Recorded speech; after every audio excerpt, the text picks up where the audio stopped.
Welcome to our 100th episode of the Christian Coach Podcast. We're so excited you took the time to listen and join us today. We have an unbelievable guest today. I'm welcoming to the show Mr. Jon Gordon. How are you, Jon?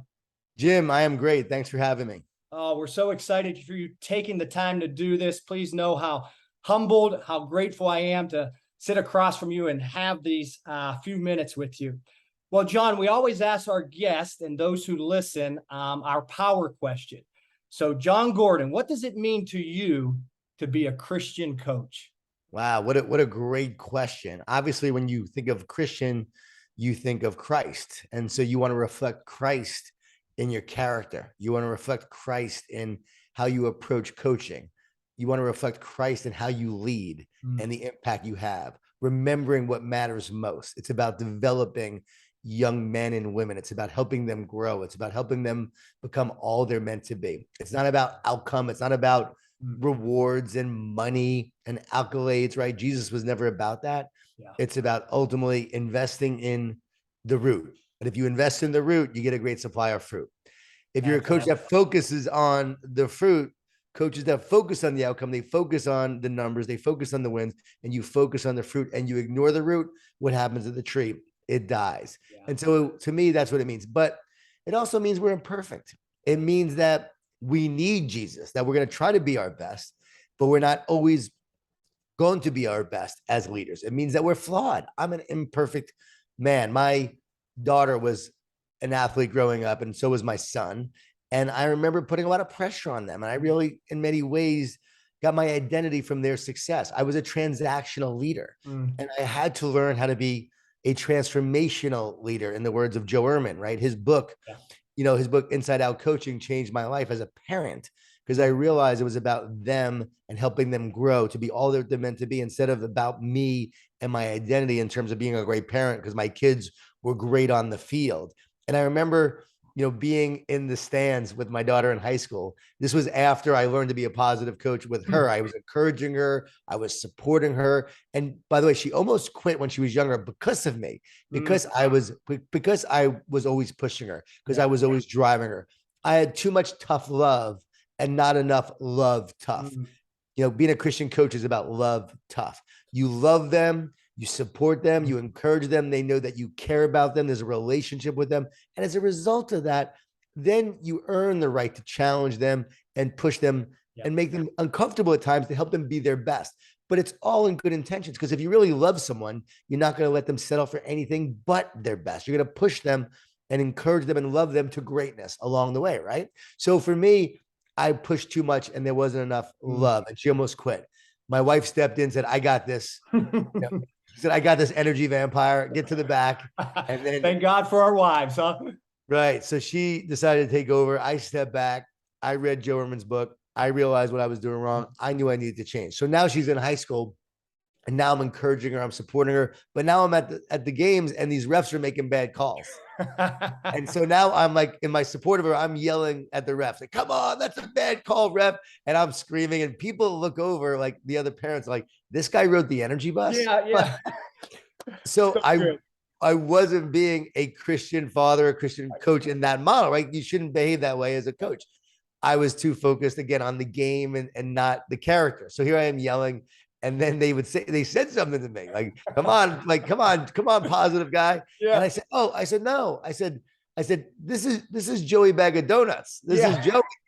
That John's actually at home, but this is Joey Bag of Donuts. This is my alter ego. This comes out when I'm like only like watching these games and cheering for my daughter. Well, and, like you said, we're imperfect. We're imperfect. Right, we're imperfect right. coaches. We're imperfect dads. We're imperfect on the sideline. Right. So I'm imperfect, and I'm not acting the right way. And then, I got asked to be on the board of the Positive Coach Alliance. and nice. Once I got on the board there, I said, okay, I got to stop doing this. I can't be like this. I got to be like a tennis parent, because my son was a competitive tennis player. Gotcha. And on the competitive, on the tennis sidelines, it's very competitive, but you got to be, calm and just sit there and watch. And so I said, I got to be like more like that. Yes. So I'm at the lacrosse games now, and I'm not yelling anymore. And I'm really being a Christian coach in that in that So way now, good. really calm, supportive, and just quiet, not yelling at the refs. And parents came over to me, said, "Where's Joey? We missed We want Joey." Joey back. We want I, Joey back. I said, Joey died. Yeah. Joey's no longer allowed to come to these games because, he died. And so that was it. And after So that, good. I was like, okay, being a Christian coach means, again, acting the right way all the time. Yeah. But even though we're imperfect, we still strive to get better every day, remembering what the model is, Yeah. who we need to be great for, Yeah. and most of all, obviously, to reflect that character. So good. So good. Love it. Love you for taking the time to do that. Off air, I was sharing with you. It's surreal just sitting across from you, learning who you are, your books. You've helped change me as a coach. I was a former high school basketball coach. You helped change me as a dad, as a father, and I'm so grateful for that. And one concept that really resonated with me about 4 years ago, I was listening to your podcast, Positive You, and it was the power of one word. And I know you wrote that book as well. Can you share with our listeners and even the impact of one word and the power of one word and maybe what your one word is? Sure. Well, I wrote that book with Jimmy Page and Dan Britton, and they're leaders within the FCA. So they're head up ministry for the FCA. Dan is in charge of the entire international ministry, and so they became really good friends of mine. And they've been doing this one word exercise for over 2 decades now. And so they came up with the idea, and they started to practice it with each other and with their families. So every January for New Year's, they would come up with their words as a family, and then they would make paintings of their words and put it on the wall. And these words were reminders of what they wanted to focus on that year, who they wanted to be. Right. A one word meaning and mission, one word that gives you passion and purpose for your year. So great idea. They told me about it. I started doing this with the teams that I was working with. Dabo Sweeney has done it. So many different teams and organizations have come up with their words. And I saw the impact of it. I saw how powerful it was with my corporate clients, with my sports clients, with schools, school districts around the country have done this one word exercise where all the teachers will pick a word, a reminder to live their word to make an impact on their students that year. It's really powerful because let's face it, life changing. I mean, resolutions don't last. New Year's, we always forget our goals and our resolutions. Like 90% fail within the first month, right? But one word sticks. And so powerful. So I started doing this with myself, my family, clients, saw the amazing impact of one word. And it really does change your life. So we wrote a book on it. We have a children's book for it now. And we just came out with a one word journal where you keep track in the course of the year using this journal of how am I living my word, what's coming up for me. And it's a really powerful way to make sure this one word comes to life. And my word this year is power. Now, the best word I've ever chosen, and it was the hardest year of my life, was serve. Yeah. You have a word serve on your shirt. I do. It was a great year for my wife. Yeah. A really hard year for me. Because I had to serve at home, and I served like no other. And my wife at the end of the year said, okay, this was amazing. What's going to be your word next year? Selfish? I've never seen you do so much. Serve times 2. Right. So I said, no, it's now a part of me. Like that word really molded me and shaped me to be who I'm meant to be. And so this year it's power. Yeah. And I knew I needed God's power, not my power. I had COVID last December. And so I was sick for a couple of weeks, and I had an engagement coming up January 8th, and I felt tired and lethargic. I mean, this one hit me pretty hard, not like, where I thought I was going to die, but just a bad flu. It was like a really bad flu. So I'm knocked out and I'm like, I need power. I need power. And then 3 words came to me: worship, hallelujah, and power. And I'm like, okay, I got to worship God, say hallelujah. And in surrender, I will receive God's power. And it's been the most incredible year of power in my life. Like power has moved through me like no other. The Holy Spirit in so many incredible, powerful ways. So power, probably my favorite year I've ever chosen a word was this year, and the power that has moved through me. That's awesome. And it changed my life. So 2019, so just 4 years ago, I was listening to that podcast and I was challenged with that. And I was a guy who made resolutions. And like you said, I didn't get past January 15th. And so my first year, the word was serve, and my family enjoyed that word as well. But then I started getting Jenga blocks. and I would write on the blocks for all my team, my players, as we did the exercise as a coach, my office staff. So thanks for sharing that. The power of one word, it really revolutionized my life, my mindset. So I knew I wanted to ask you about that. Again, we're with Jon Gordon, author, speaker, host of Positive You. You mentioned, Jon, speaking at Clemson with Dabo. I know you've been down in Miami. I'm from the Miami area with Coach Spo and the Heat, Jacksonville. I wanted to ask you, what is maybe your Mount Rushmore of places that you have gotten to speak? I don't want you to leave out people, but maybe your top 3, 4, 5 places that you've gotten to speak, whether it's athletic world, corporate world, but as you think about where God has led you, those opportunities to share.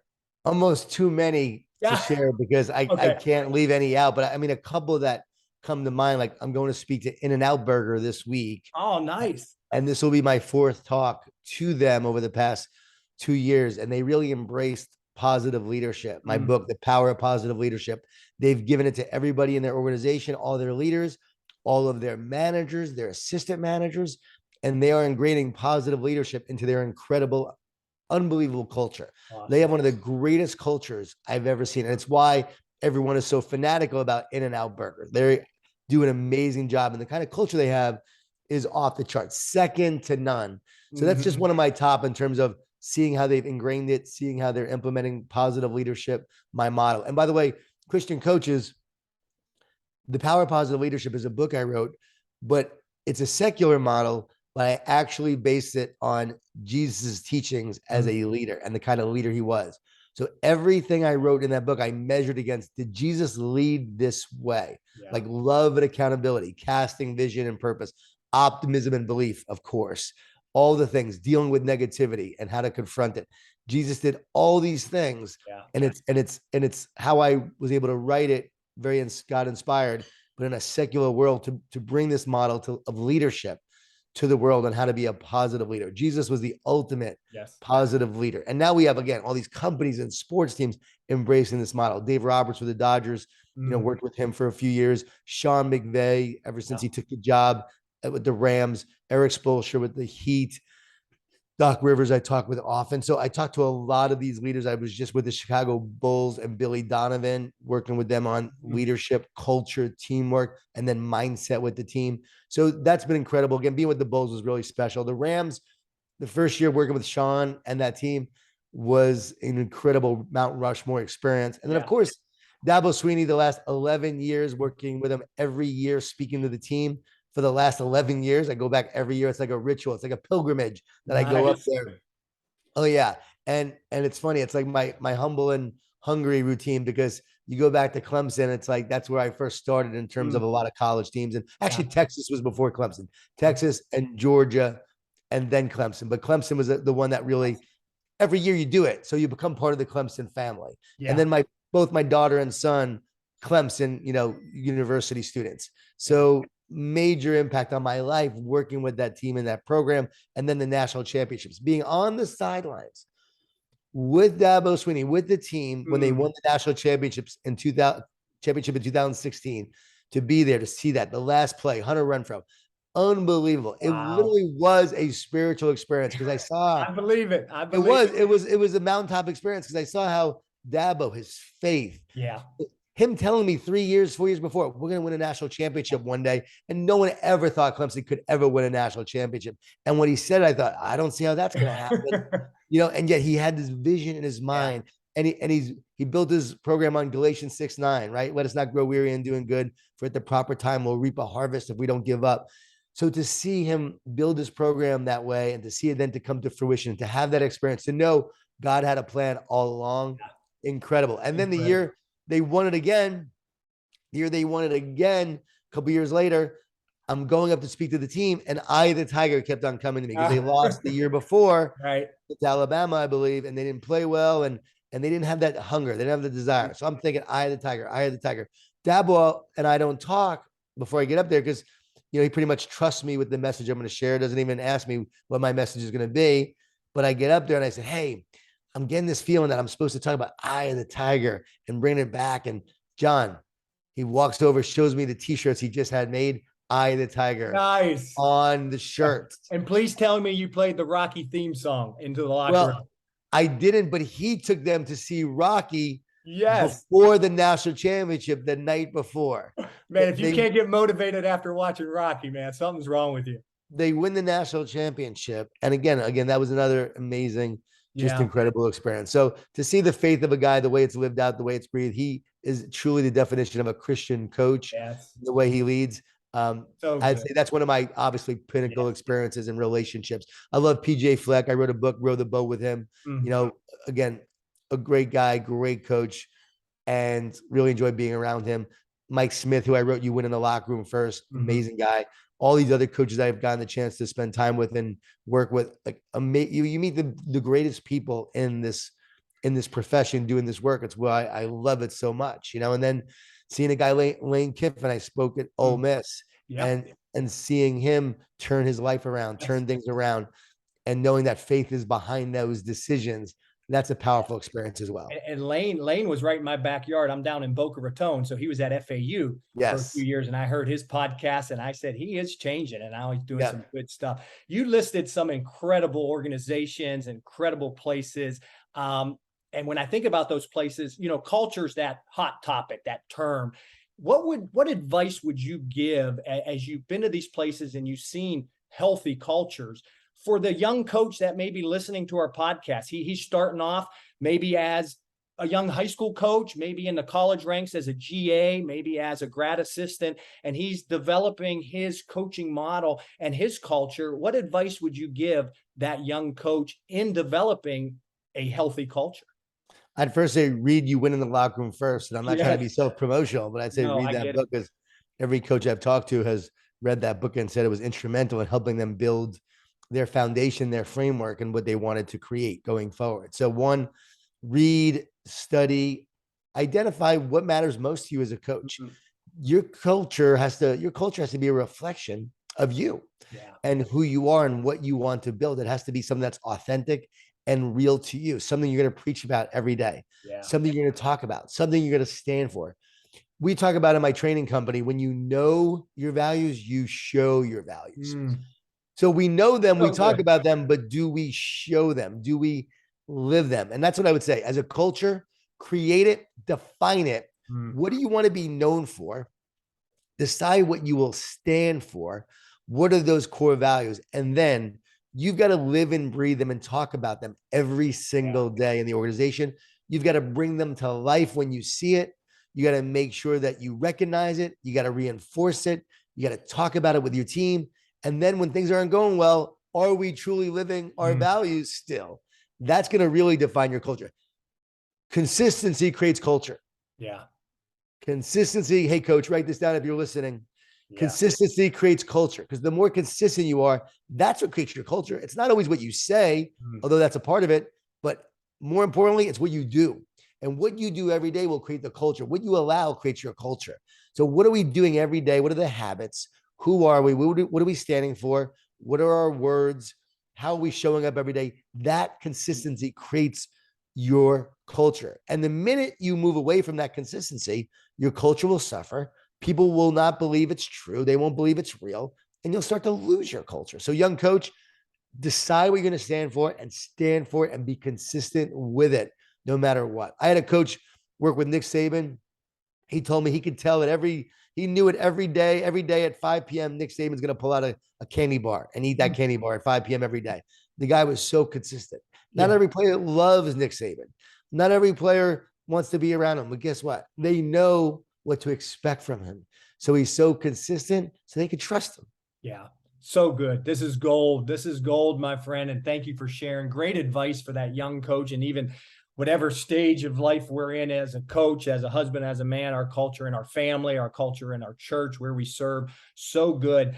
I wanted to shift a little bit, Jon, if I can go and ask you just a little bit about your faith. I know Erwin McManus was part of that. I've read some of Erwin's books. The Last Arrow is very instrumental in my life, as well as all of your books. Love your books as well. But Erwin and Mosaic, he's doing some great stuff. But can you share with our listeners a little bit about your faith journey, story, lessons you've learned in accepting Christ? Definitely. Before that, I want to talk about my family because I think it's important to share Yeah. that when you focus on your culture with your family, you help create the consistency, share the values, share the love, build the relationships that really create a strong family. So everything we talk about for businesses, for teams and organizations, we now also share for families. Nice. My wife and I wrote a book called Relationship Grit. Mhm. Relationship Grit. And that is about our ups and downs of our marriage. It is the time when she almost left me. It Mhm. talks about how we had to get back together and work through things, how I was a jerk, how I was negative, all of that. And this leads into the faith conversation because my wife gave me this ultimatum and said, if you don't change, like we're over. She said, I love you, but I'm not going to spend my life with someone who makes me so miserable. I wasn't a person of faith. I had no faith. I was really negative. I was really down. My life was falling apart. I wasn't a great husband. I Mm. wasn't a great father. So before any of this, I literally was someone who was really struggling, hitting rock bottom. And I remember when she threatened to leave, I asked God, why am I here?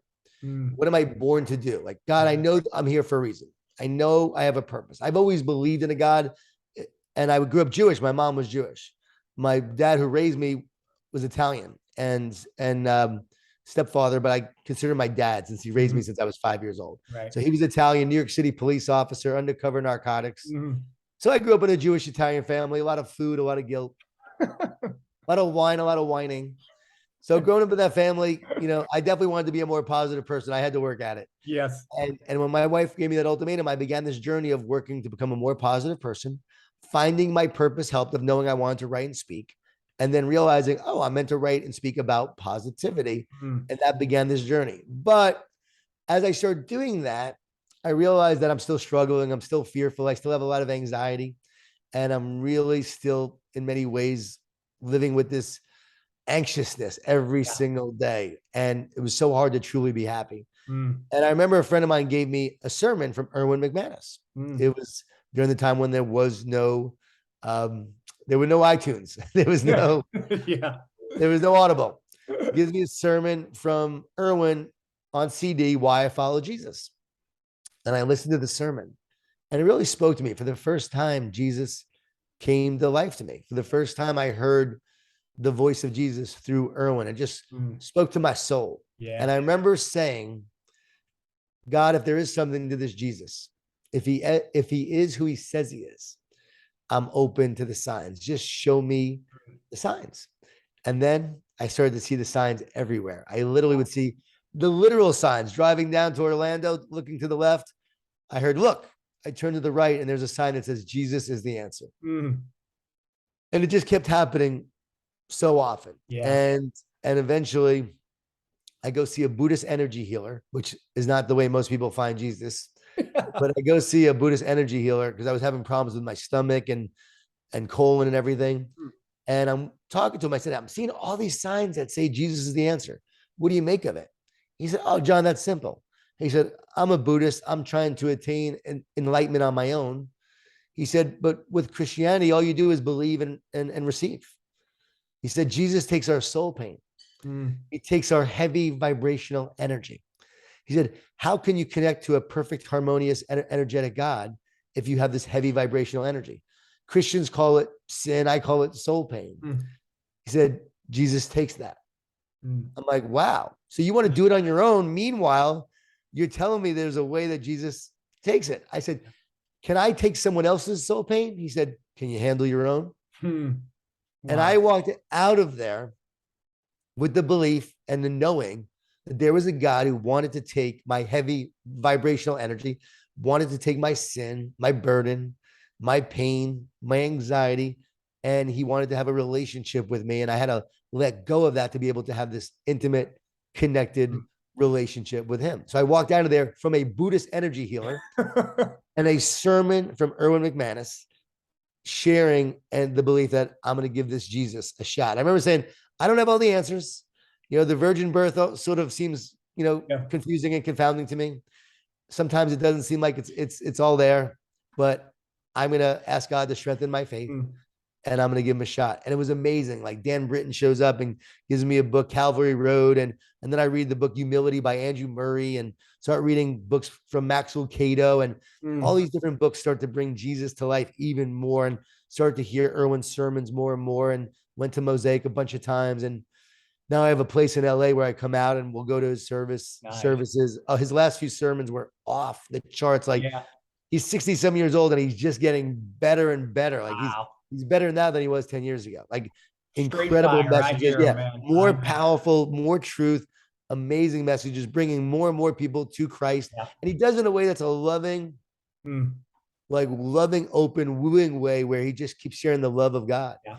and you receive it. He's not judgmental. Right. No, it's loving. And that's So good. what's powerful about it. So anyway, led Thank me to you. Jesus, and my life has never been the same. And I truly became a better father, a better husband. It changed my heart, changed my soul. It made me someone who wanted to love and to serve and to give more instead of being so self-focused. And is it That's something I what got to work Christ on? does. Yes, I got to still got to work on it, but he Right. changes you from the inside Yeah. out. Yeah. And he shows you and convicts you when you're not being that way. Yeah. Yeah. Like, he convicts you and shows you when, Yes. and shows you your flaws, Yeah. shows you how far away from him Yeah. you are. And that's good. Yeah. That convicting spirit is a great thing as well, to know I've got to do more. I've got to give more. I've got to be better. My wife is sick right now. And I said to her, I got a million things to do today, but I said, what can I go get you today? Yeah. That wouldn't have happened. Serve. That wouldn't have happened 10 years ago. Oh. 10 years ago, I would have said, what can I get you today? Well, that's what Christ does. He changes us, and we're a new creation. We're not perfect, In like you said Christ. before. We're imperfect on this side of heaven. But man, that's the beauty of a testimony. It's your personal testimony, your own story. Again, thank you for sharing that. I knew that he had a role in your life.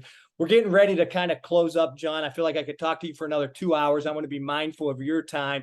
One thing that I started doing is I got my rapid fire. So I got 10 quick questions. I just shoot them off. You got a minute, so the clock's on. So first thing that comes to your mind, I know you'll do great. So thanks for sharing, being with us. So here we go, rapid fire with Jon Gordon, and we'll close in prayer here. All right, number one, your favorite restaurant. Favorite restaurant is, oh my God. Stumped him on one. Oh, easy. Papados. Oh, nice. Papados. Yeah. Houston, Dallas, airports. Gotcha. Also, Favorite, all around the city is amazing. favorite junk food. Favorite junk food, potato chips. I just love potato chips. All right. They're my weakness. Cabin in the woods or a beach house? Beach house. I live near the beach. Truck or car? Car. All right. Country you'd love to visit? Country I'd love to visit. I want to take my wife to Italy. We were just hanging out Me we were hanging out with a bunch of Italians, and I just felt like they were my people. Beautiful. Favorite sport to play? Favorite, I would say basketball, but lately pickleball is coming on. Pickleball is hot, especially in Florida. It's hot. Favorite sport to watch? Football. Football. Favorite Bible character? Favorite Bible character. Can Jesus be one of them? That's the Sunday school answer when we're 8. What did you learn? Jesus. Erwin just did a sermon on Moses, and Okay. I just loved it. So let's just say Moses. Okay, Moses. Favorite Bible verse? Favorite Bible verse. God, there's a lot in there. I would just say, everyone always says Philippians 4:13. Yep. Galatians 6:9. Okay, good one. And last but not least, John, one word you would want your family and friends to know you as. To know me as. My wife just said a good father. That's sweet. That's good. No, but I would say one word, but you said one word. One word. One word, it'd be loving. That's good. Real good. John, we always close in prayer, and I'm going to do that at this time. Thank you so much for being here. You have influence and impact my life, and I'm so glad our listeners had the chance to connect with you. Thank you for what you're doing. I'm going to close in prayer, John. God, thanks for this incredible time to meet with John. Thank you for what he's doing around the globe. Thank you for his testimony and how you called him and how you gave him purpose, you gave him direction, and how he is now serving you. Thank you for his wife, his kids, his family, the lessons that he's learning and sharing. Thank you for this podcast and how we can serve coaches through conversation so they can lead like you. Thank you for being our ultimate example and leader. Give us a great day in your name. Amen. Amen.